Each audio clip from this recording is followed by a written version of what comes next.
அவர் எதிரிகளுக்குத்தான் நெருப்பு, நண்பர்களுக்கும் தமிழ்நாட்டு மக்களுக்கும் அவர் அகல் விளக்காக அண்ணாமலை தீபம் போன்று தமிழ்நாட்டிலே ஆளுகின்ற திமுக அதன் தலைவர் திரு ஸ்டாலின் அவர்கள் அவர் மாத்திரம்தான் ஏதோ இஸ்லாமியர்களின் உறவினரை போல, இஸ்லாமியர்களுக்கு பாதுகாவலர் போல ஒரு பிம்பத்தை ஏற்படுத்துகின்றார். பாரதிய ஜனதா கட்சியையும் மத்திய அரசாங்கத்தையும் இஸ்லாமிய சகோதரரிடம் சொல்லி அவர்கள் ஏதோ இஸ்லாமியர்களுக்கு எதிராக மத்தியிலே ஆளுகின்ற பாரதிய ஜனதா கட்சி இருப்பது போல ஒரு பொய்யான பிரச்சாரத்தை தொடர்ந்து செய்து வருகிறார்கள் திரு ஸ்டாலின் அவர்களும் திராவிட முன்னேற்ற கழக கூட்டணியைச் சேர்ந்தவர்களும்.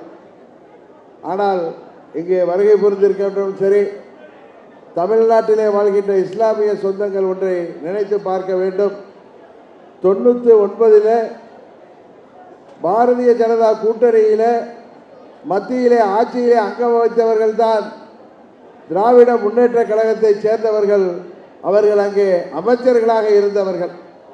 அப்பொழுதெல்லாம் பாரதிய ஜனதா கட்சி மக்களின் நண்பர்களாக, குறிப்பாக சிறுபான்மை மக்களின் தோழர்களாக இவர்களால் அன்றைக்கு சித்தரிக்கப்பட்ட பாரதிய ஜனதா கட்சி இன்றைக்கு வாக்கு வங்கி அரசியலுக்காக, தாங்கள் சிறுபான்மையினர் வாக்கை பெற வேண்டும் என்பதற்காக, அந்த வாக்குகளை தக்க வைத்துக் கொள்ள வேண்டும் என்பதற்காகவே மத்தியிலே ஆள்கின்ற ஆட்சிக்கு எதிராக தமிழ்நாட்டு மக்களை திசை திருப்புகின்ற முயற்சியிலே தொடர்ந்து ஈடுபட்டு வருகிறார்கள்.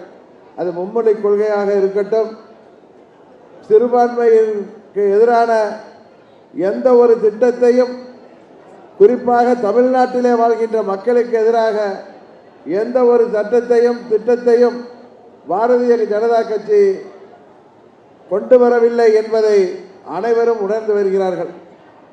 பிற மாநிலங்களிலே எப்படி பாரதிய ஜனதா கட்சிக்கு சிறுபான்மை மக்கள், குறிப்பாக நமது இஸ்லாமிய பெருமக்கள் வாக்களிக்கிறார்களோ, அதுபோல வருங்காலத்தில் தமிழ்நாடு முழுவதும் இஸ்லாமிய பெருங்குடி மக்களும் சிறுபான்மை மக்களும் பாரதிய ஜனதா கட்சி கூட்டணிக்கு, எங்களது தேசிய ஜனநாயக கூட்டணிக்கு ஆதரவளிக்கின்ற காலம் வெகு விரைவிலே வந்து கொண்டிருக்கின்றது. 26 சட்டமன்ற பொதுத் தேர்தல் ஒரு திருப்பு முனையாக அமையும். அதில் தேசிய ஜனநாயக கூட்டணி மாபெரும் வெற்றி பெற்று அனைத்து மக்களுக்குமான ஒரு மக்களாட்சியை தமிழ்நாட்டிலே உறுதியாக தருவோம் என்று இந்த நேரத்தில் சொல்லிக்கொண்டு, எனக்கு முன்னால் பேசிய அருமை சகோதரர் ஏசிஎஸ் அவர்கள் சொன்னார்கள், அண்ணாமலை என்றால் நெருப்பு என்று. அவர் எதிரிகளுக்குத்தான் நெருப்பு, நண்பர்களுக்கும் தமிழ்நாட்டு மக்களுக்கும் அவர் அகல் விளக்காக அண்ணாமலை தீபம் போன்று இன்றைக்கு விளக்கி வருபவர். ஏதோ கூட்டணி கட்சியை சேர்ந்தவர் என்பதற்காக சொல்லவில்லை.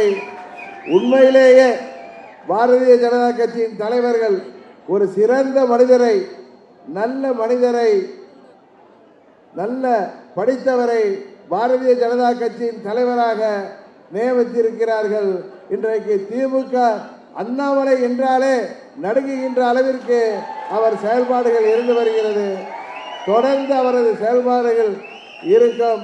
26 தேர்தலிலே தேசிய ஜனநாயக கூட்டணியை ஆட்சி பொறுப்பிலே தமிழ்நாட்டிலே நாங்கள் ஆட்சி அமைக்கின்ற வரை ஓய மாட்டோம் என்று இந்த நல்ல நேரத்தில் சொல்லி விடைபெறுகின்றேன். நன்றி, வணக்கம்.